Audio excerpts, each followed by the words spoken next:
Assalamualaikum warahmatullahi wabarakatuh. Sekarang kita akan melanjutkan yang kemarin, masih tentang probabilitas. Ya. Tapi kita akan fokus ke pembahasan tentang ruang sampel kontinu atau ya tak tercacah, atau lagi uncountable.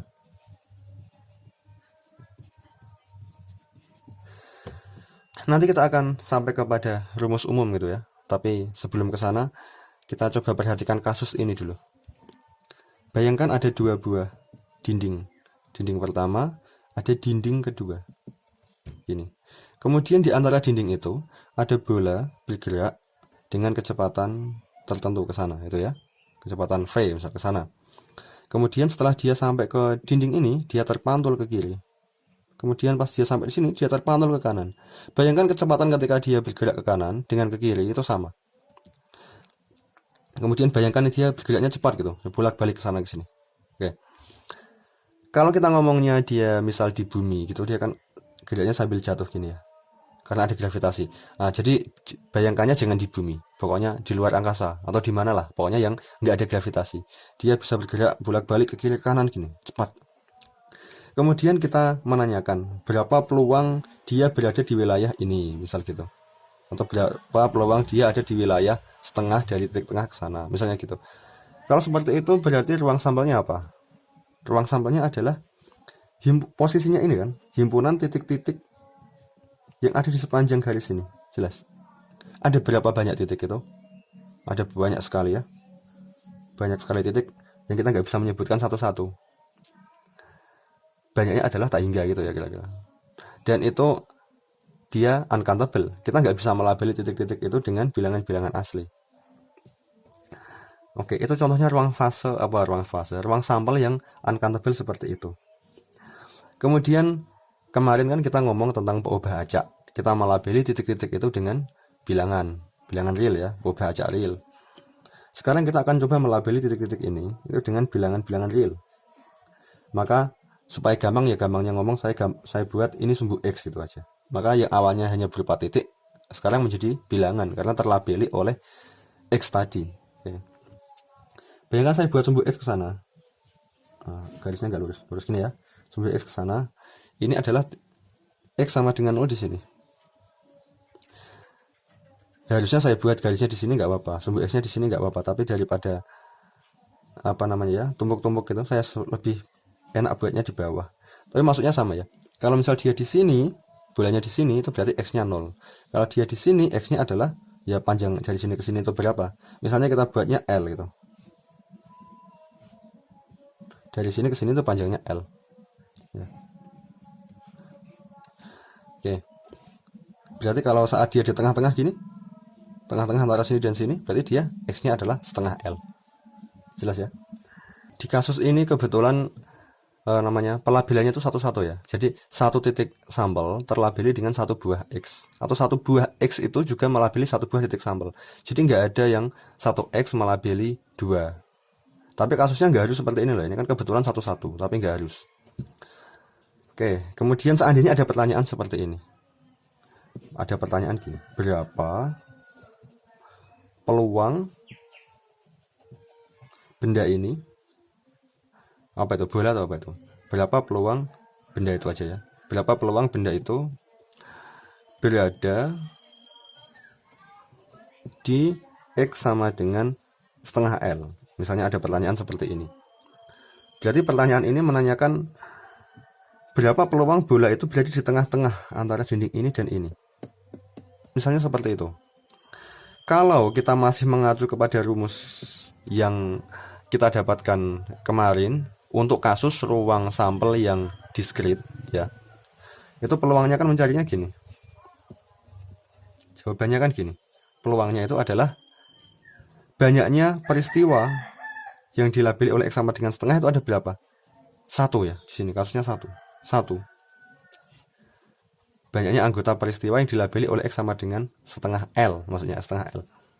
X sama dengan setengah L kan hanya melabeli satu buah titik. Dan itu berarti peristiwa yang anggotanya 1 buah. Ya. Maka ini banyaknya peristiwa itu 1 dibagi dengan banyaknya anggota ruang sampel. Nah, berapa ini? Dari sini sampai sini. Banyak sekali. Kita mau tulis gini misal. Tak hingga. 1 bagi tak hingga berapa? Kemudian kita langsung malah menjawabnya 0 gitu. Oh, berarti peluangnya 0 di X sama dengan setengah L. Apa benar seperti ini gitu ya? Kemudian misal saya tanya lagi, berapa peluangnya di X sama dengan 1/4 L? Dicari lagi, 0 lagi nanti kalau seperti ini. Di sini berapa peluangnya? 3/4 L misalnya. 0 lagi ya. Setiap titik saya tanyakan berapakah peluangnya? Selalu 0. Loh, kalau begitu maka ini nggak bisa ada di mana-mana kalau gitu. Orang peluangnya 0 semua kan? Berarti kan dia nggak boleh ada di mana-mana. Kira-kira gimana nih? Ini nggak tepat ini ya. Ini nggak tepat ya. Ini masalahnya apa tuh sebenarnya? Kalau kita ngomong tentang ketakhinggaan itu otomatis kita ngomong tentang konsep limit sebenarnya.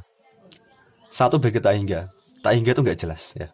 Itu hanya ada di dalam konsep limit. Maka ini sebenarnya kita sedang ngomong ini. Pas kita nulis ini tuh sebenarnya kita sedang ngomong limit gitu ya. N banyaknya anggota ruang sampel itu menuju tak hingga. Kemudian 1 dibagi dengan N. Jawabannya berapa? Itu adalah 1 dibagi besar sekali. Itu bukan 0, tapi kecil sekali mendekati 0. Tapi kan kita nggak bisa nulis sesuatu yang kecil sekali mendekati 0. Kita hanya bisa menulisnya 0, tapi tidak tepat benar-benar 0 sebenarnya. Berapa itu? Ya nggak tahu, pokoknya kecil sekali mendekati 0. Susah kan diomongkan kan? Maka kecil sekali kalau misal dijumlahkan ya. Peluang dari sini ke sini, kecil sekali, tambah kecil sekali, tambah kecil sekali, sampai full sekian ini. Hasilnya ya tetap menjadi 1 peluangnya. Peluang yang totalnya 1. Tapi kalau kita nulis seperti ini ya kacau. Jelas ya. Maka akhirnya, ini pertanyaan yang haram untuk ditanyakan.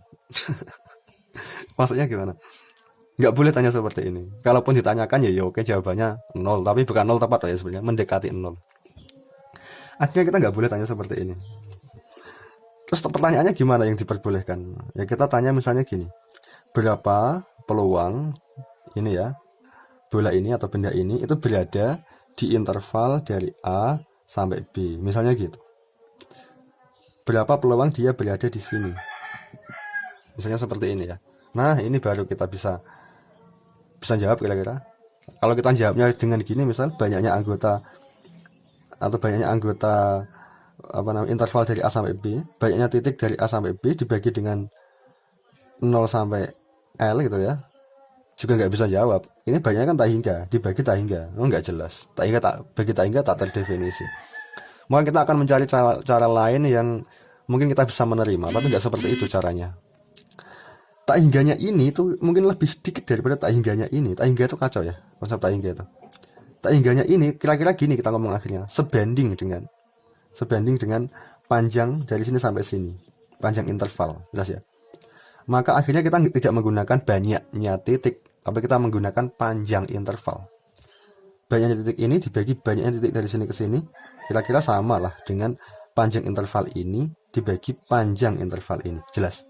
Kira-kira seperti itu. Jadi kalau saya tanya peluang dari interval A sampai B, gitu ya, saya tulis sini ya, peluang peristiwa ini, peristiwa yang beranggotakan S kecil anggota S besar itu ruang sampel ya, sedemikian rupa sehingga label dari titik itu anggota interval AB. Interval AB itu pokoknya dari sini ke sini ya. Oke. Kadang nulis seperti ini juga membosankan, panjang sekali gitu. Maka supaya lebih enak, ini saya nulisnya saya ganti. Saya tulis PAB. Tidak tepat sebenarnya. Karena peluang kemarin kan kita nulisnya di dalam itu peristiwa. Sementara kalau ini kan label. Tapi daripada panjang, jelas ya. Ini kita terima. Kalau saya menulis ini, maksudnya adalah ini. Jelas. Oke, peluang AB ini. Akhirnya kita bisa ngomong seperti ini. Ini adalah panjangnya ini. Panjangnya berapa? Ya B dikurangi A, itu panjang ini. Jelas ya. B min A dibagi dengan panjang total L. B min A per L.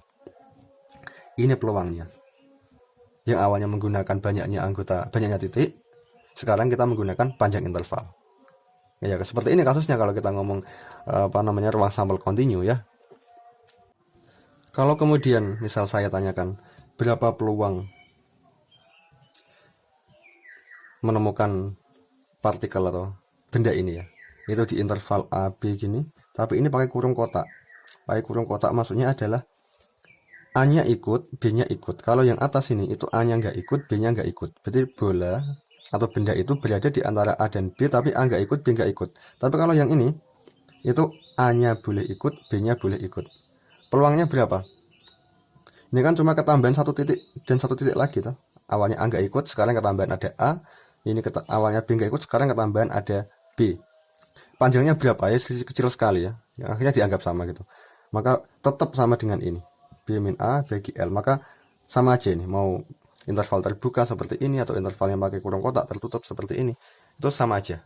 Peluangnya sama ya. Kemudian kita akan ngomong tentang interval yang sangat kecil yang ada di sini.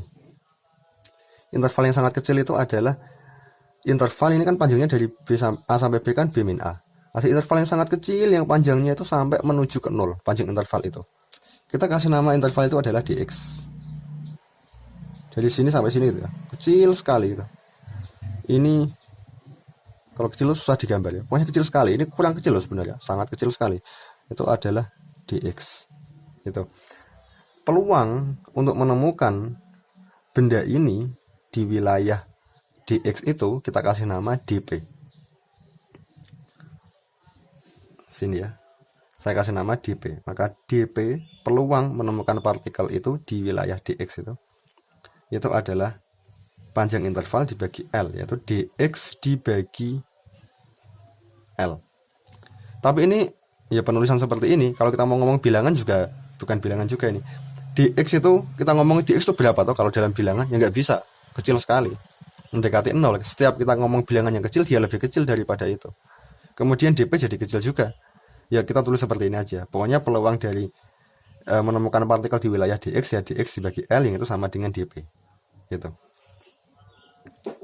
Jelas ya? Nah, kemudian kalau kita menanyakan berapakah peluang menemukan partikel dari A sampai B seperti ini tadi kan B min A per L, boleh juga akhirnya kita tulis seperti ini, peluang dari A sampai B itu ya. Itu adalah jumlah dari dx ini toh, dari A sampai B kan, akhirnya itu adalah integral dp dengan x dari A sampai B. Jelas ya? Dan ini akhirnya kita tulis seperti ini, integral x sama dengan A sampai B dx per L. Ingat ya, bahwa peluang dari A sampai B kan bisa diperoleh dengan cara menjumlahkan peluang-peluang dari dx itu. Karena peluang itu kan kalau himpunannya saling asing kan, peluang dari himpunan A gabungan B adalah peluang A ditambah peluang B. Dengan syarat A dan B saling asing. Ini sama ini. Ada dx ini. Saling asing satu sama lain ya. Dari A sampai B. Penjumlahan kalau terlalu banyak seperti ini kita pakainya adalah integral gitu. Maka integral AB dx per L. Ini tadi kan kita ngomong itu kasusnya adil ya. Karena dia bergerak cepat, kecepatannya juga kesana dengan kesana tetap gitu ya. Di setiap tempat juga kecepatannya sama, nggak berubah. Maka peluang untuk menemukan di setiap wilayah itu nanti adil gitu maksudnya, sama. Jelas ya. Tapi kalau misal gini dia, bayangkan dia bergerak dari sini tuh cepat, pas sampai di sini dia lambat. Kemudian lambat, pas sampai di sini dia cepat lagi. Daerah di sini dia cepat, di sini dia lambat. Maka peluangnya nggak jadi dx per L seperti ini, dp nggak dx per L. Kenapa? Ya karena nggak adil, ya. Otomatis peluang untuk menemukan partikel di sini akan lebih besar daripada di sini, karena dia sering ada di sini. Kalau di sini lambat, ya, di sini cepat, di sini lambat, di sini cepat, kan dia lebih sering ada di sini. Maka akhirnya nggak bisa pakai ini. Nah perhatikan sekarang, ini tadi itu boleh kita tulis seperti ini ya. dp sama dengan 1/L dx gitu. Tapi kalau dia tadi nggak adil kasusnya, kecepatannya nggak tetap misalnya dan sebagainya, ini bukan 1/L, tapi bergantung di X berapa, itu peluangnya beda-beda nanti rumusnya. Sehingga ini nanti bukan seper L, tapi ini akan kita ganti dengan F kecil X. Tapi F kecil X di sini nanti itu bukan fungsi peluang. Karena di video yang kemarin kita pakai F kecil X itu fungsi peluang. Di sini nanti F kecil X itu namanya adalah rapat peluang. Itu beda. Meskipun notasinya sama, tapi maknanya beda antara di continue dengan di discrete yang kemarin. Jelas ya? Seper L dx ini kemudian akan menjadi Fx dx kalau kasusnya nggak seperti ini. Ini kan kebetulan adil sekali ya. Secara umum adalah Fx dx. Kalau ini, kalau pas adil kebetulan Fx-nya sama dengan seper L, tapi nggak selalu. Oke. Akhirnya kita punya rumus dp itu sama dengan Fx dx. Dengan Fx tadi kita namakan sebagai rapat peluang ya. Ini adalah rapat peluang. Kenapa kok dinamakan rapat peluang? Karena peluang dibagi panjang, elemen panjang. Seperti kalau kita ngomong dm per dv, itu namanya rapat massa. Seperti itu loh ya. Atau dm per dx itu rapat massa tapi dalam satuan panjang. Kalau ini, karena ini peluang dibagi dx ya, kalau saya pindah ruas ke sini jadinya fx, maka kita namakan fx itu adalah rapat peluangnya, cuma istilah aja ya. Nah, kemudian kalau seperti ini, kita akan mencoba membandingkan antara yang di ruang sampel discrete dengan ruang sampel continue ya. RS ini ya, ruang sampel discrete. Ini apa nih? Discrete ini ya, dengan ruang sampel continue.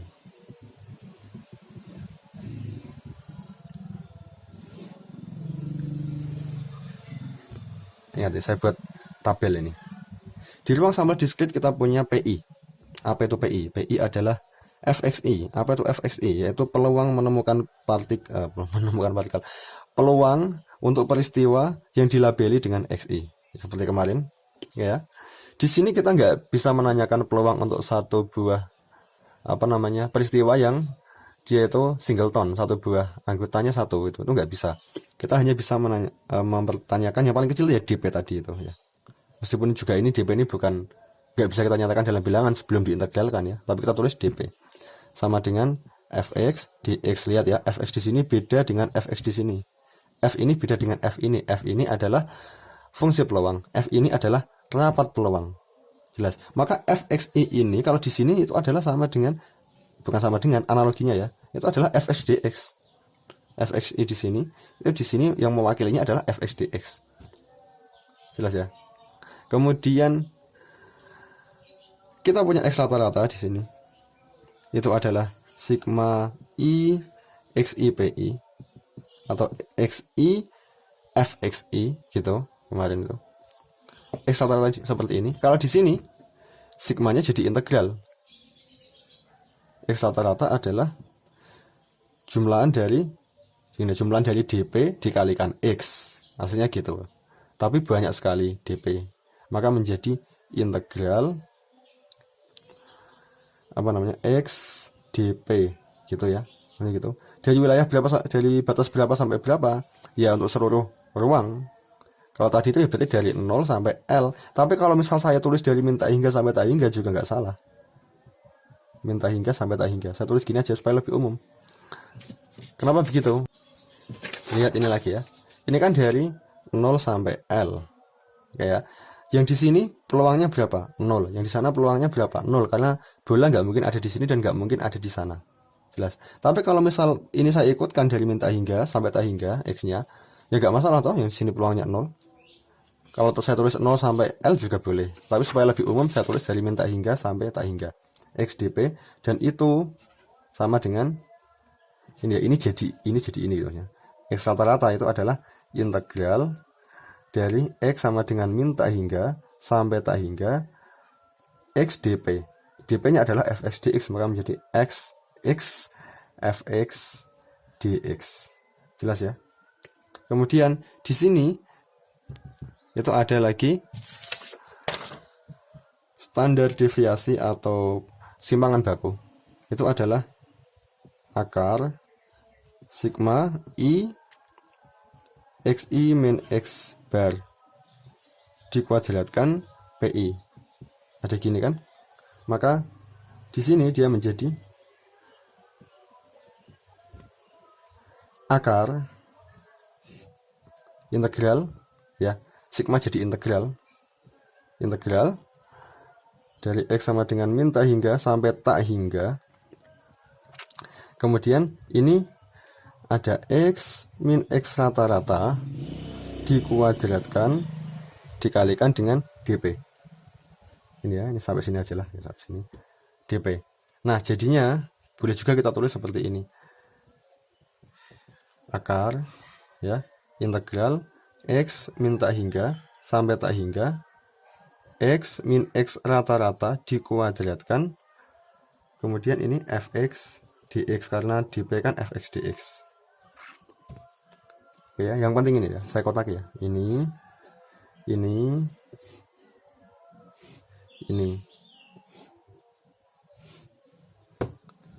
Oke, kemudian yang dalam ini namanya varian, seperti kemarin ya, sama juga seperti itu. Ini juga namanya varian.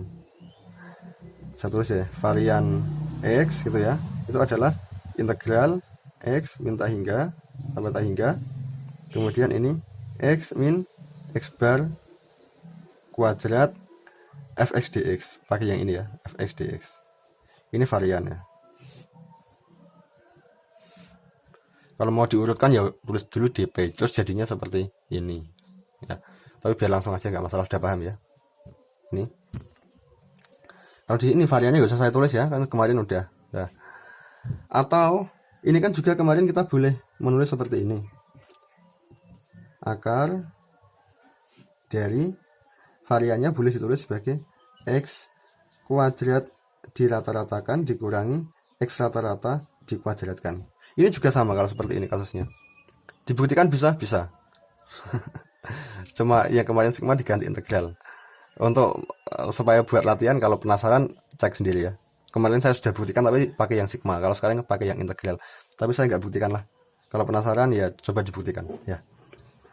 Maka di sini juga boleh saya tulis seperti ini. Ini nggak kelihatan. Ini ya.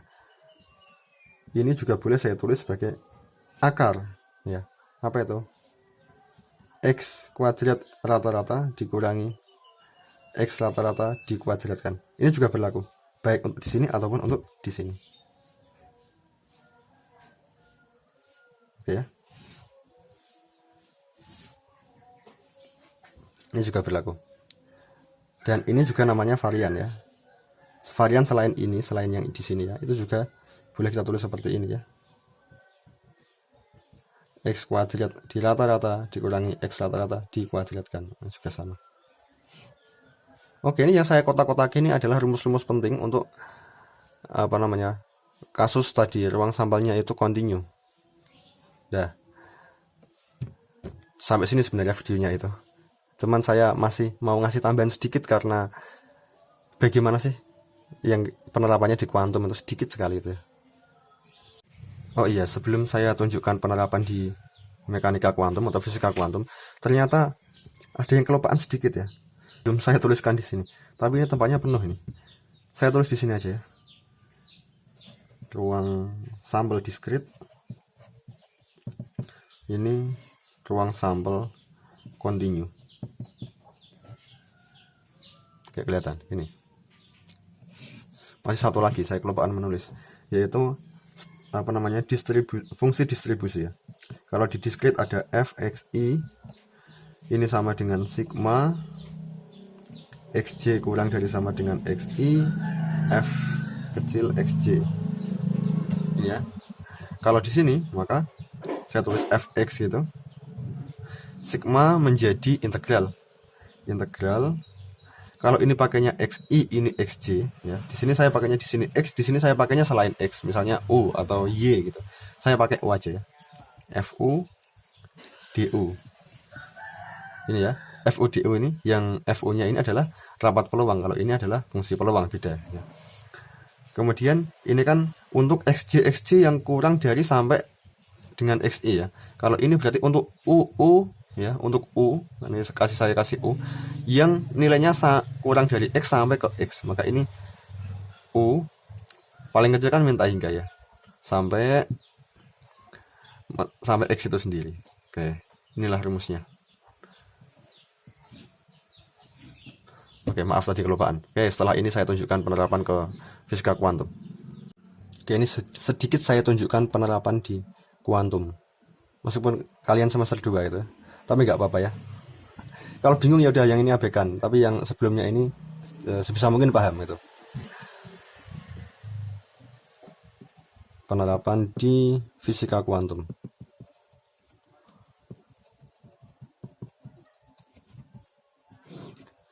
Lihat ya. Misalnya saya buat garis lurus. Biasanya ada garis lurus satu dimensi gitu. Kemudian partikel itu ada partikel di sana. Ada sebuah partikel di sana. Misalnya gini. Kemudian di garis ini ya, sepanjang garis ini partikel itu di dalam pengaruh energi potensial. Jadi ada energi potensial V gitu. Partikel nggak mungkin keluar dari garis itu ya, dia hanya di garis itu. Nah, kemudian ada energi potensial V. Dan di dalam sistem seperti ini dengan V tertentu itu otomatis langsung ada yang namanya fungsi gelombang. Partikel dapat dianggap sebagai gelombang. Nah, kira-kira gitu kalau di kuantum. Ada fungsi gelombang. Apa itu? Psi. Ya. Psi itu pokoknya ada yang namanya keadaan kuantum. Keadaan kuantum. Itu adalah berupa fungsi gelombang. Bisa juga dengan yang lain. Pokoknya bayangkan ya, ini ada sistem ini itu terkait dengan psi itu, fungsi gelombang. Nah, bagaimana peluang menemukan partikel ini di wilayah-wilayah yang ada di garis ini? Nah, kemudian fungsi gelombang ini,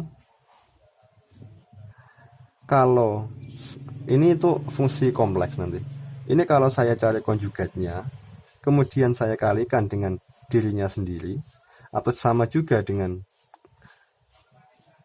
modulusnya kuadrat gitu ya, ini, maka ini itu menjadi F. F itu apa tadi? Ya F tadi itu yang namanya rapat peluang ya. F rapat peluang.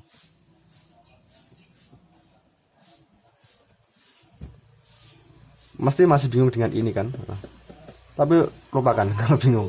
Yang jelas sistem ini terkait dengan ini, dan kalau dikuadratkan seperti ini ya, dicari modulus kuadratnya, itu maka dia menjadi F. Dan F itu adalah rapat peluang. Intinya nanti dia punya rapat peluang. Itu yang penting, itu partikel ini punya rapat peluang. Kemudian kalau misal kita mau mencari berapa peluangnya di wilayah dx ya, berarti dp itu adalah f x dx ini kan. Ya ini kalau mau lengkap fx itu ya. Kalau mau lebih lengkap lagi ya fxt kalau misalnya bergantung pada waktu t. Kalau enggak ya fx saja. dp fx dx ini. Ini satu dimensi kasusnya. Kemudian berapa peluang menemukan partikel dari wilayah A sampai B? Dari A sampai B gitu misal. Maka ini adalah peluangnya untuk menemukan dari A sampai B, itu adalah integral fx dx. Dan ini sama juga dengan integral fx-nya tuh ini ya. Dari A sampai B, dari A sampai B x-nya, ini juga dari A sampai B. Maka ini boleh kita tulis gini dx, atau dari x sama dengan A sampai B psi konjugat psi dx. Ini nanti di kuantum akan ketemu seperti ini. Oke. Kemudian kalau misal ditanyakan berapakah rata-ratanya x ya, atau nilai harap atau rata-rata, sama aja nanti itu. Ini adalah integral dp, integral x dp tadi ya. Maka ini maaf ya, bentar. Oke, maka ini menjadi integral x dari min tak hingga sampai tak hingga. Oke, kemudian ini x fx dx. Ini ya, itu adalah rata-rata atau nilai harap. Dan ini sama dengan, boleh kita tulis seperti ini, min tak hingga, x sama dengan min tak hingga sampai tak hingga, x fx nya itu adalah psi konjugat psi dx. Dan kemudian ini boleh juga tulis gini kan, min tak hingga psi konjugat x psi cuma urutannya saya pindah kan nggak apa-apa, dx gini. Nah kemudian ini itu orang sering menulisnya gini.